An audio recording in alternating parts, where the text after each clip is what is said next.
Hello dear students, good morning everyone, welcome back to pro classes again. और आइए आज चलते हैं प्रीपोजिशन के पार्ट नंबर 9 में और समझते हैं कि किस तरह से हम उसको कॉन्सेप्ट को क्लियर करेंगे। तो आइए समझते हैं। तो देखिए डियर गाइस, हम सबसे पहले आज समझेंगे इन और इनटू, इन दोनों में क्या डिफरेंस है, हम आज ये समझेंगे।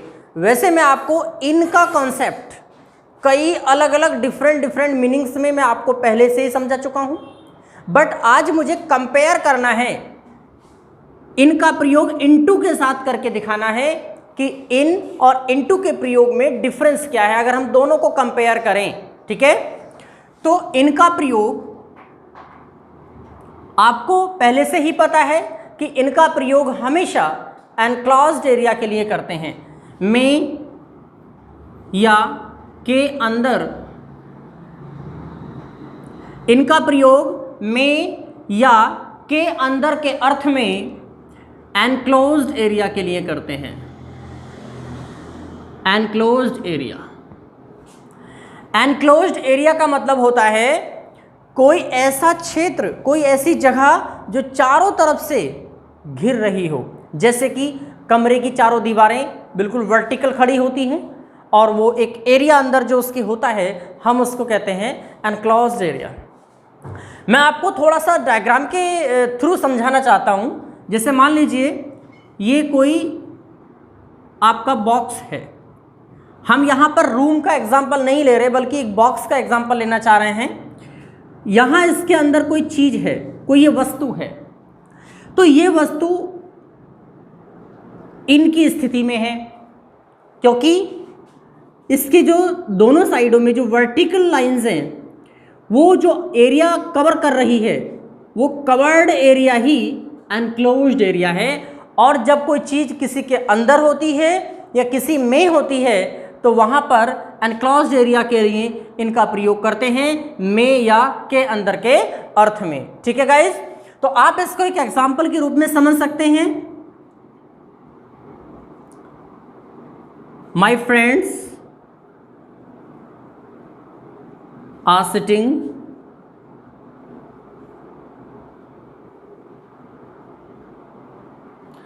वेरी इजी टू अंडरस्टैंड, समझना बहुत आसान है गाइस।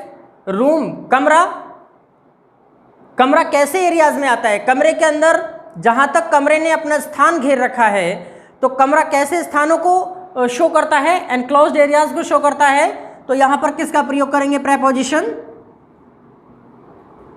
इन, इनटू, फ्रॉम और डी, नन ऑफ दीज।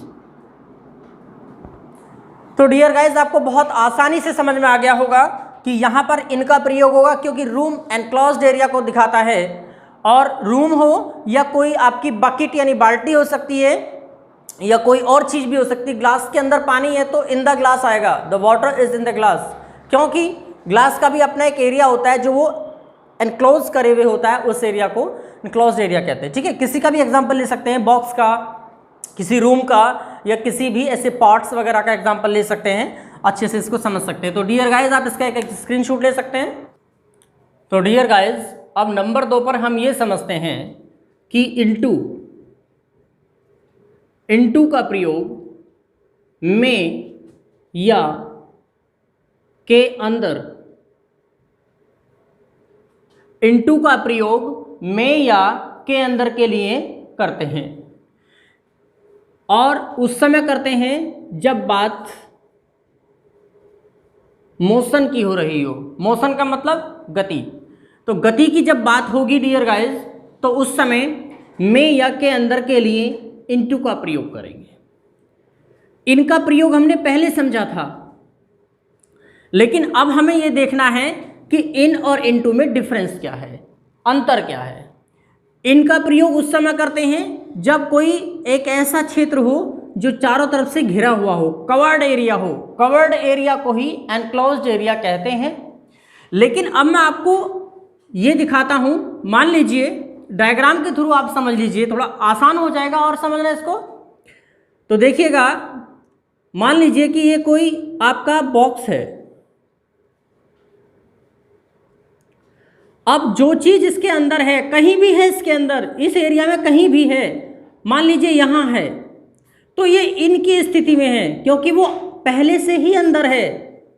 लेकिन मान लीजिए अब इनकी स्थिति को हटा करके बाहर से कोई चीज आए, ठीक है, बाहर से कोई चीज आए, गति करते हुए आए, तो ऐसी स्थिति में इनटू का प्रयोग होगा। अब इस स्थिति में इनटू का प्रयोग क्यों होगा?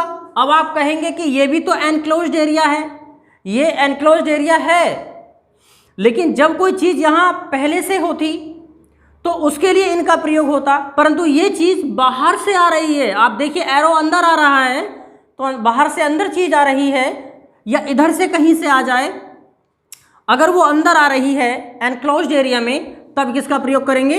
इनटू का। और यदि वो पहले से ही अंदर होती तब में या के अंदर के लिए किसका प्रयोग करते? इनका प्रयोग करते, लेकिन अब ये बाहर से आ रही है, ठीक है। अब आप एक चीज ध्यान रखना, चाहे एनक्लोज्ड एरिया हो या कोई प्लेन एरिया हो, प्लेन का मतलब जैसे मान लीजिए कोई नदी है और उस नदी में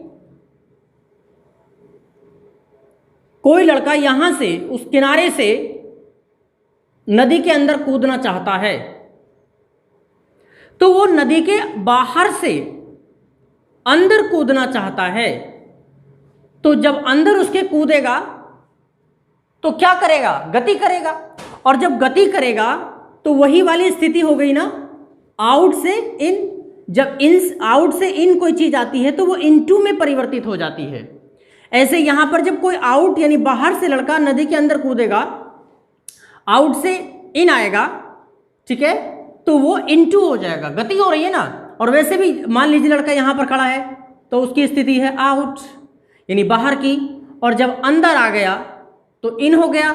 लेकिन अगर हमें इसके बीच का डिफरेंस, इसके बीच की गति देखें तो आउट प्लस इन, यानी जब कोई बाहर से कोई चीज अंदर आती है तो उसी को हम इनटू में परिवर्तित कर देते हैं।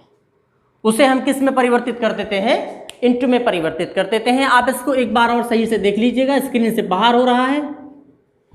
मान लीजिए कोई चीज बाहर थी, बाहर ये चीज थी और अंदर चली गई, तो जब आउट थी तो आउट थी, अंदर आ गई।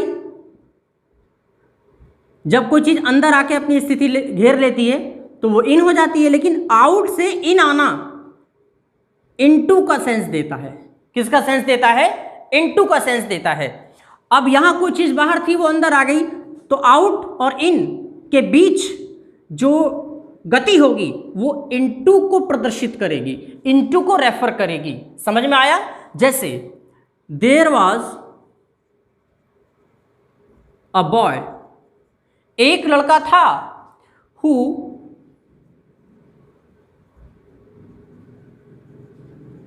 जंप्ड, जो कूदा, द रिवर। अब ऐसा तो नहीं है कि लड़का जब नदी के अंदर कूदेगा तो सीधी सी बात है, नदी के अंदर कूदने के लिए पहले वो बाहर होगा यानी आउट होगा। अब इनकी स्थिति लेने के लिए उसे गति करनी पड़ेगी। वही आ रहा है ना कि पहले वो लड़का नदी में कूदने के लिए बाहर से ही तो कूदेगा, और जब बाहर से वो अंदर जाएगा तो बाहर से अंदर जाने के लिए उसको क्या करनी पड़ेगी? गति करनी पड़ेगी, उसे मोशन करनी पड़ेगी। और गति को करने के लिए किसका प्रयोग होता है? गति को रेफर करने के लिए फिर आउट और इन का प्रयोग नहीं होता, बल्कि वो इनटू में परिवर्तित हो जाता है। तो यहां कौन सा प्रीपोजिशन यूज होगा? ए इन, बी इनटू, और सी एट, और डी नन ऑफ दीज। तो डियर गाइस, आपको समझ में आ रहा होगा कि नन ऑफ दीज मैंने आपको फोर्थ ऑप्शन में रखा है, ठीक है। अब एक बार हम फिर से समझ लेते हैं। देयर वॉज अ बॉय, एक लड़का था, हु जंप्ड, जो कूदा, द रिवर, नदी में। अब नदी में कूदा या नदी के अंदर कूदा, बात तो वही है, दोनों ही अर्थ एक जैसे हैं। लेकिन अब हम ये देखेंगे कि जब लड़का कूदेगा तो ऐसा तो नहीं है कि नदी के अंदर है और नदी के अंदर ही कूद रहा है, ऐसा भी हो सकता है। लेकिन ये वाक्य ये कह रहा है कि there was a boy who jumped, एक लड़का था जो कूदा था, कहाँ, नदी में कूदा था। अब नदी में कूदने के लिए पहले तो वो आउट ही होगा, और जब आउट होगा तो फिर अंदर जाने के लिए उसको गति करनी पड़ेगी। तो गति करेगा तो उस समय इन यानी आउट और इन दोनों मिलकर के इनटू को रेफर करेंगे।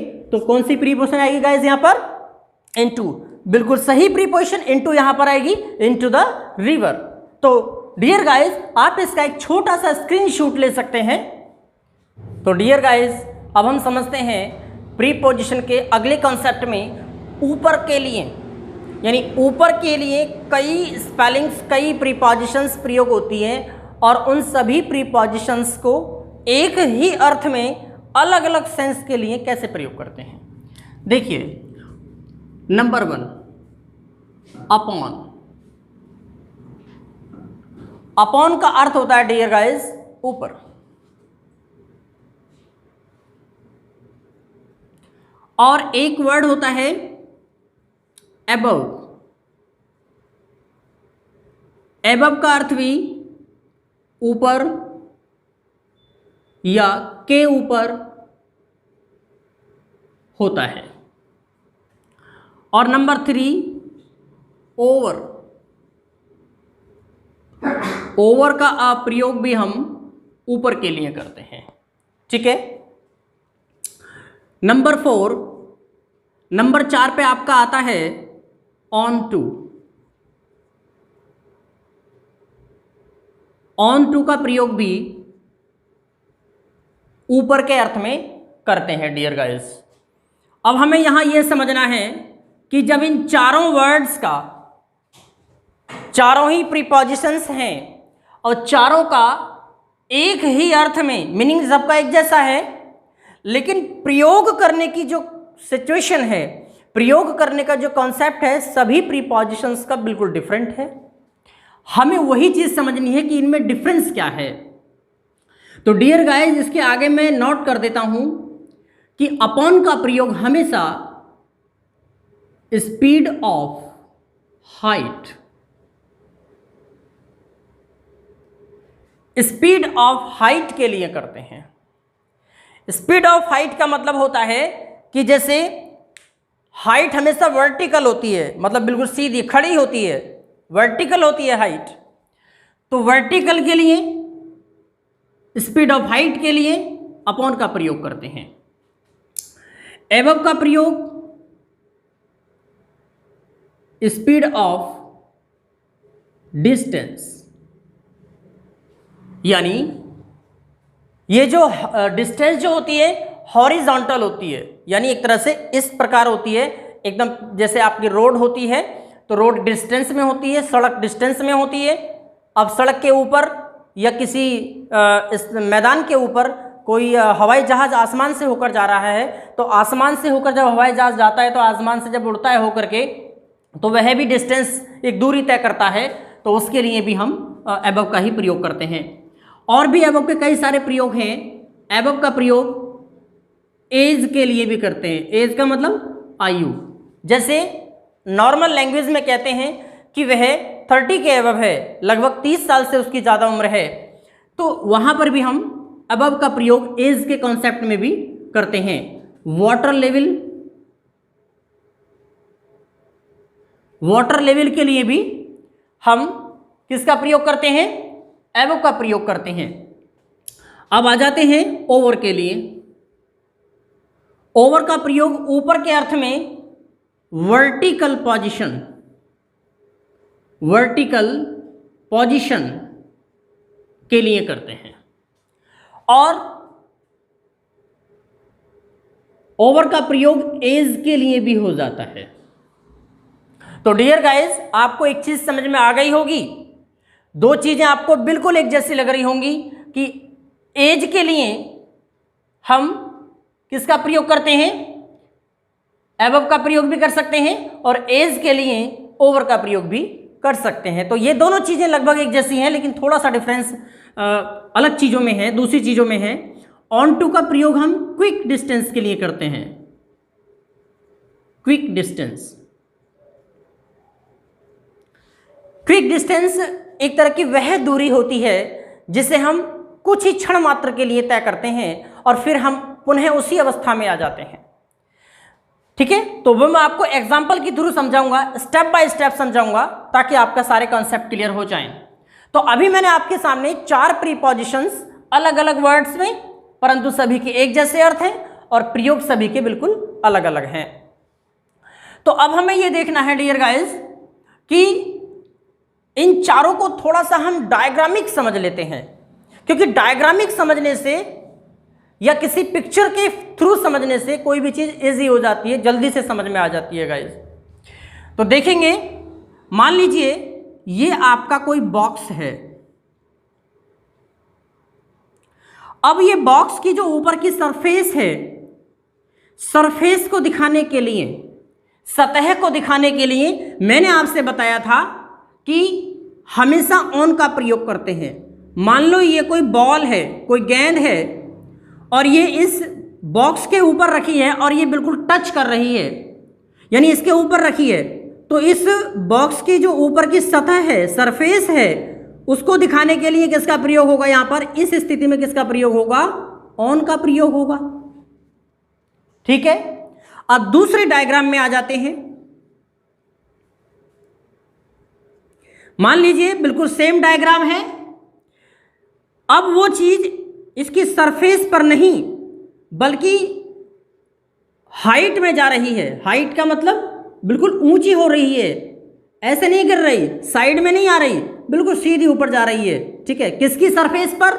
इस बॉक्स की सरफेस पर वो चीज यहां से उठ के यहां आ गई। बॉल यहां से, मान लीजिए यहां हमने बॉल को उस बॉक्स के ऊपर मारा और बॉल टप्पा लेकर के ऊपर चली गई। तो जब वो ऊपर जा रही है तो ऊपर के लिए अप, यानी अप का मतलब होता है यूपी अप। अप का मतलब होता है उठना, यानी जो चीज ऑन थी, इसकी सतह पर टच थी, वो वहां से अप हो करके यानी उठ करके अपॉन हो गई है।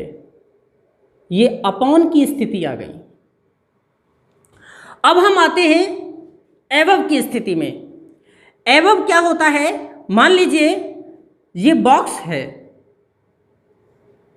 हम बिल्कुल बॉक्स का ही एग्जांपल लेंगे क्योंकि हमें सारी चीजें एक ही फ्लो में समझनी है, एक ही सेंस में समझनी है, अलग अलग चीजें। मान लीजिए ये तीसरा बॉक्स है। अब वो चीज जब सतह पर थी, टच थी, तो सरफेस को दिखाने के लिए ऑन का प्रयोग कर रहे थे, लेकिन जब वो चीज ऊपर उठी, हाइट में उठी, तो अपॉन हो गई। अब आएगा एबव। एबव का मतलब होता है, और देख चीज ध्यान रखेंगे, अपॉन, अपॉन वो चीज जब तक रहेगी जब तक इसकी सरफेस के ऊपर है।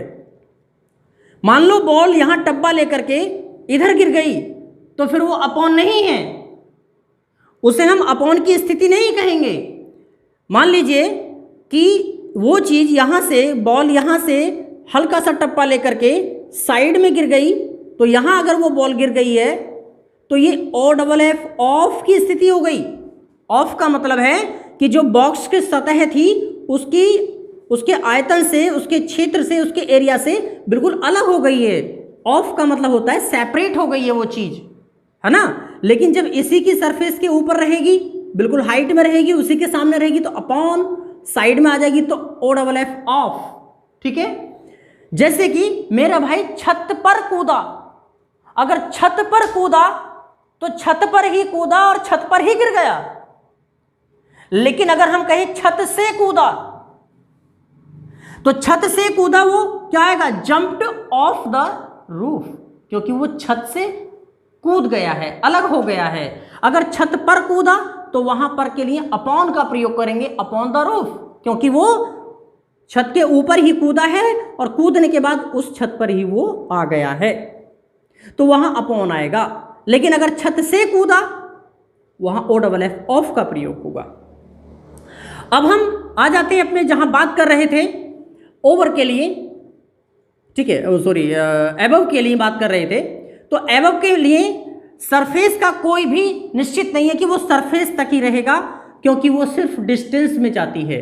एबव का मतलब है ऊपर। मान लो हमने कोई हिंदी में या अंग्रेजी में एक लाइन लिखी, उसके ऊपर दूसरी लाइन लिख रहे हैं, तो वो डिस्टेंस में लिखी जा रही है, लेकिन कोई निश्चित नहीं है कि वो वहीं तक लिखी जाएगी। उसको और बड़ा भी कर सकते हैं, सरफेस से नीचे वाली लाइन की सरफेस से थोड़ी बड़ी भी कर सकते हैं। तो सरफेस की स्थिति ये है कि मान लीजिए कोई चीज़ यहाँ से चली, यहाँ से कोई चीज़ चली, जैसे एरोप्लेन चलता है, ठीक है, और ऐसे सीधी चली जा रही है, यानी उसकी ना तो वो उसके ऊपर गति कर रही है हाइट में, और ना ही उसके ऊपर टच है बॉक्स के ऊपर, बल्कि वो सिर्फ डिस्टेंस में जो चीज़ है। तो उसके लिए मान लो ये थोड़ी देर के लिए कि हमने इस बॉक्स के ऊपर से कोई बॉल फेंका, या इसके ऊपर से बॉक्स के ऊपर से होकर कोई क्या जा रहा है, एरोप्लेन जा रहा है, तो ये जो लाइन मैंने आपकी खींची है ये डिस्टेंस में खींची है, हाइट में इस तरह से होती, ठीक है। तो ये डिस्टेंस में जब खींची तो ये जो बॉक्स दिखा रहा है इसकी स्थिति को, यानी बीच में गैप है, और गैप बढ़ भी सकता है, कम भी हो सकता है, लेकिन बात बॉक्सेस, अब एबव का संबंध बॉक्स से नहीं है, बॉक्स से ऊपर है वो चीज़ और वो डिस्टेंस में जा रही है। तो ये किसकी स्थिति होगी गाइस? एबव की स्थिति हो गई। अब हम आते हैं ओवर में। ओवर का जो प्रयोग होता है हमेशा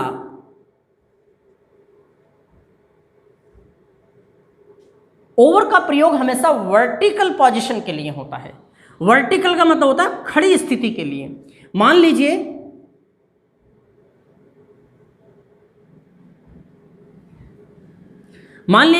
नदी के ऊपर एक पुल होता है, और पुल के जो पिलर्स होते हैं वो उसके ऊपर, नदी के ऊपर साइडों में या बीच में, तो कुछ पिलर बीच में भी लगा दिए जाते हैं, तो वो वर्टिकल खड़े होते हैं। क्या होते हैं? वर्टिकल खड़े होते हैं। मान लो ये नदी है, थोड़ी सी देर के लिए मान लीजिए कि ये नदी है, ठीक है, लेकिन इसके ऊपर अगर हमें पुल बनाना हो इस तरह से, और पुल के ऊपर अगर हम खड़े हैं, तो यहां क्या आएगा? मान लो ये नदी है, इसके ऊपर हमने जो पिलर्स खड़े किए हैं, ये जो खड़े करे हैं हमने, ये किसके रूप में खड़े हैं? ये यानी नदी के ऊपर जो पुल है वो वर्टिकल पोजीशन में होता है, ठीक है। वर्टिकल पोजीशन में जब वो होता है, और मान लो कि ये इस पुल के ऊपर एक बॉल रखी हुई है, तो यहां ओवर का प्रयोग होगा।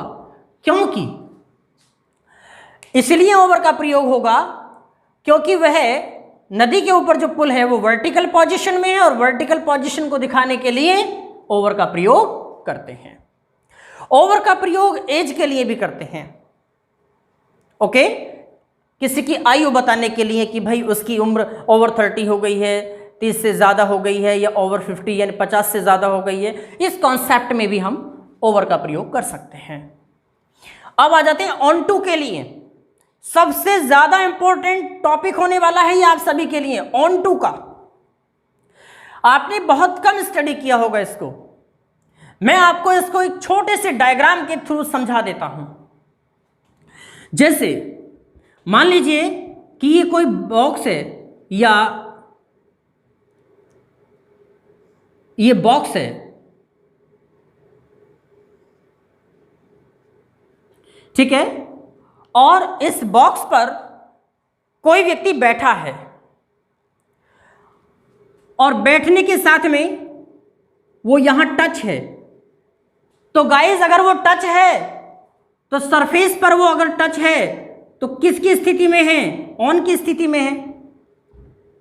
अगर वो टच है तो ऑन की स्थिति में है, और अगर अचानक वो कूदे, मैंने कहा ऑन टू का प्रयोग क्विक डिस्टेंस, मतलब दूरी तय करनी है, गति करनी है, लेकिन बहुत जल्दी, बहुत तीव्रता से करनी हो। जैसे एकदम से कोई व्यक्ति कूदा, तुरंत उसी पे आ गया।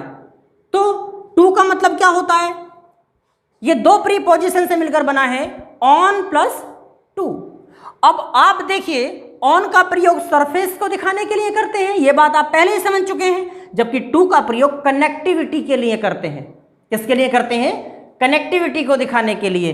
कोई चीज थी, वो यहां टच थी, मान लो कि कोई बॉल यहां थी, वो टच थी, तो क्या आ रहा था? ऑन था, ठीक है, टच के लिए ऑन था। लेकिन वो बॉल अचानक टप्पा लेकर, यानी हमने उसको क्या किया, थोड़ा सा हिला दिया, और हिलने के साथ में वो अचानक ऊपर गई और तुरंत वहीं आ गई, वहीं सेम पोजीशन में आ गई। पहले ऊपर गई, तुरंत नीचे आ गई उसी स्थिति में। तो जब ऊपर गई तो क्या हुई? अपॉन की स्थिति में आई।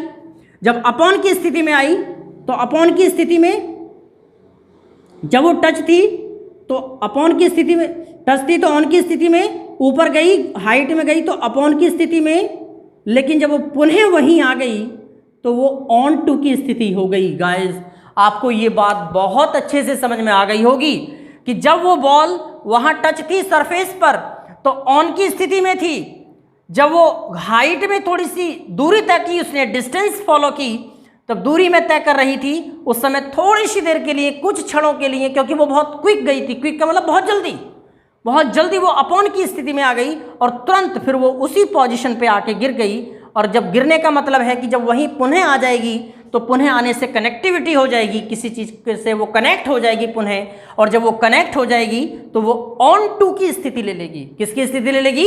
ऑन टू की। यानी ऑन तो वो पहले से थी, रखी थी, लेकिन अपॉन की स्थिति में जाने के बाद तुरंत अपनी स्थिति पकड़ ली उसने, पुनः कनेक्टिविटी ले ली, और जब पुनः कनेक्टिविटी ले ली तो वो है ऑन टू की स्थिति हो गई। जैसे गाइस आपने कई बार देखा होगा कि आप अपनी बाइक से, अपनी बाइसिकल से कहीं मार्केट जा रहे हैं और रास्ते में कोई जंप आ जाए, आपकी बाइक थोड़ा सा स्पीड से हो और आप स्पीड कम ना करें,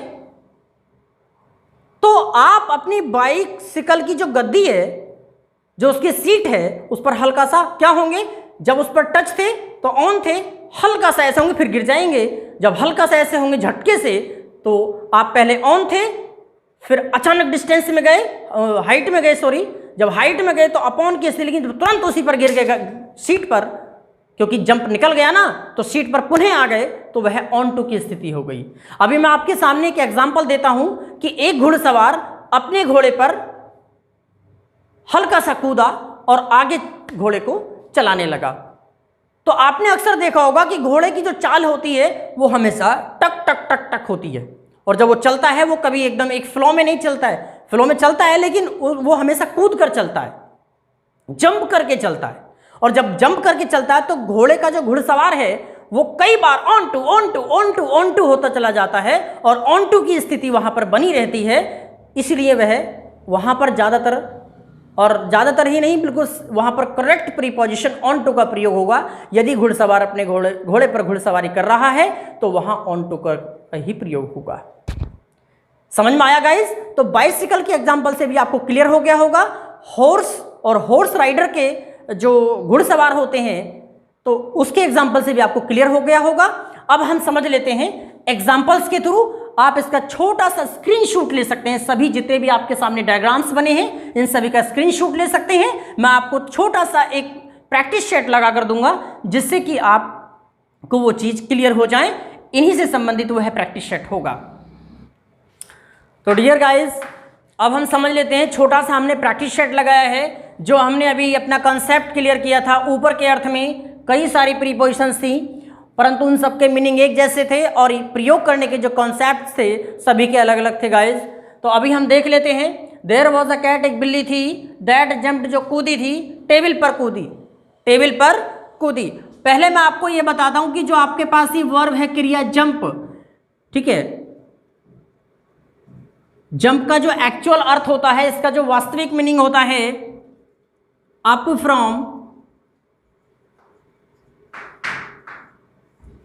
अप फ्रॉम सरफेस। यानी कोई चीज किसी चीज के ऊपर रखी है गाइस, अगर वो रखी है, टच है, तो वह ऑन की स्थिति में है, लेकिन जब वो ऊपर जाएगी अपनी सतह से, सरफेस माने सतह, फ्रॉम माने से, अप माने ऊपर, यानी जब सतह से ऊपर उठेगी तो इसका मतलब जंप कर रही है। और जब जंप कर रही है तो जंप की स्थिति में, यहां पर मैंने अभी आपको बताया था कि जंप की स्थिति में जब कोई चीज ऊपर जाती है, ऊपर उठती है हाइट में, तो हाइट के लिए हमेशा किसका प्रयोग करते हैं? अपॉन का प्रयोग करते हैं। यह आपको अच्छे से समझ में आ गया होगा गाइस। तो आइए चलते हैं नेक्स्ट एग्जांपल पे। ये aeroplane, the aeroplane was flying, हवाई जहाज उड़ रहा था, ताजमहल के ऊपर हवाई जहाज उड़ रहा था गाइस। तो ऐसा तो नहीं है कि वो ताजमहल के ऊपर ही रुक गया होगा उड़ते हुए, वर्टिकल पोजीशन में नहीं रुका होगा ना, वो बिल्कुल डिस्टेंस फॉलो कर रहा होगा, दूरी तय कर रहा होगा। तो वहां पर डिस्टेंस के लिए किसका प्रयोग होता है? एबव का प्रयोग होता है। ठीक है, मैंने आपको कॉन्सेप्ट में बताया था, डायग्राम के थ्रू समझाया था कि एबव के लिए कॉन्सेप्ट का प्रयोग, ठीक है, एबव के लिए इस कॉन्सेप्ट का प्रयोग होता है। अब आ जाएंगे एग्जाम्पल नंबर 3 में। पुलकित वॉज स्टैंडिंग, पुलकित खड़ा था, कहाँ खड़ा था? ब्रिज पर। अब ब्रिज यानी कोई भी पुल हो इस वर्ल्ड में, वो सभी पुल वर्टिकल पोजीशन में बने होते हैं। वो बात सच है कि वो एकदम खड़ा नहीं होता, थोड़ा सा ढाल लेते हुए आता है, थोड़ा पैरेलल होता है, फिर एकदम वर्टिकल हो जाता है, लेकिन उसको माना वर्टिकल पोजीशन ही जाता है। ठीक है, तो जब वर्टिकल पोजीशन में वो पुल होता है तो वर्टिकल पोजीशन के लिए किसका प्रयोग करते हैं? ऑन का, ओवर का, अपॉन का या एबव का? तो हम ओवर का प्रयोग करते हैं गाइस। मैंने आपको डायग्राम के थ्रू ये चीज़ भी क्लियर करवा दी थी। ठीक है, अब आ जाएंगे एग्जाम्पल नंबर 4 पे। ही जंप्ड, वह कूदा। और जंप्ड का एक्चुअल मीनिंग मैंने आपको उसके थोड़ा सा एग्जाम्पल में भी समझाया था कि जंप्ड का एक्चुअल मीनिंग होता है अप फ्रॉम अर्थ सरफेस, यानी सतह से ऊपर उठ जाना। यानी जब वह जो घुड़सवार था वो घोड़े पर क्या हुआ? हल्का सा जंप किया होगा उसने, जैसे आपको मैंने एक बाइसिकल का एग्जांपल देके बताया था। ठीक है, और आपको मैंने ये भी बताया था कि आप अपनी बाइसिकल से कहीं जा रहे हैं, अचानक कोई जंप आ जाए, ठीक है, तो फिर आप उस पर एकदम से उठेंगे, सीट पर तुरंत एकदम आ जाएंगे, तो वह एक तरह से क्विक डिस्टेंस होती है। और क्विक डिस्टेंस के लिए या क्विक हाइट के लिए कोई चीज़ नीचे ऊपर गिरती है तो उसके लिए हमेशा किसका प्रयोग करते हैं? ऑन टू का प्रयोग करते हैं। ऐसा तो नहीं है कि वह अपने घोड़े पर कूदा and road away. Road away का मतलब समझ रहे हैं आप, कि वो कूदा भी और उसने अपने घोड़े को आगे चलाया भी, यानी उसी गति से चलने दिया, हल्का सा कूदा फिर चलने दिया, हल्का सा कूदा फिर चलने दिया। तो रोड अवे यानी कंटिन्यू वो उस पर सवारी कर रहा था। तो जब सवारी कंटिन्यू कर रहा था तो उसके लिए क्या आएगा? Onto. ठीक है, समझ में आ गया होगा गाइस। और अगर हम इसमें से रोड अवे को हटा दें तो यहां ऑन टू का प्रयोग, यहां ऑन टू का प्रयोग होगा, लेकिन उसके साथ साथ फिर हम यहां पर एक प्रीपोजिशन का और प्रयोग कर सकते हैं। यहां पर हम अपॉन का प्रयोग भी कर सकते हैं, क्योंकि और ओ डबल एफ ऑफ का प्रयोग भी कर सकते हैं। हो सकता है कि वह अपने घोड़े से नीचे कूद गया, तो नीचे कूद गया हो फिर तो बात कॉमन हो जाएगी ना। लेकिन ये वाक्य ये नहीं कह रहा कि वो उससे अलग कूद गया, घोड़े से अलग को कूद गया, लेकिन घोड़े पर ही कूदा और फिर उसने उसको रोड अवे यानी उसको आगे भी चलने दिया, आगे भी वो सवारी करता गया, कंटिन्यू सवारी करता गया। और आप अच्छी तरह समझ भी रहे होंगे कि घोड़ा हमेशा टिक टिक टिक करके चलता है और उसका जो घुड़सवार होता है हमेशा on to on to on to होता रहता है। तो गाइज आपको ये बहुत अच्छे से समझ में आया होगा। डियर गाइज, यदि ये वीडियो आपको बहुत अच्छी लगी, like and share and subscribe also my channel Pro Classes. Thanks for watching my video.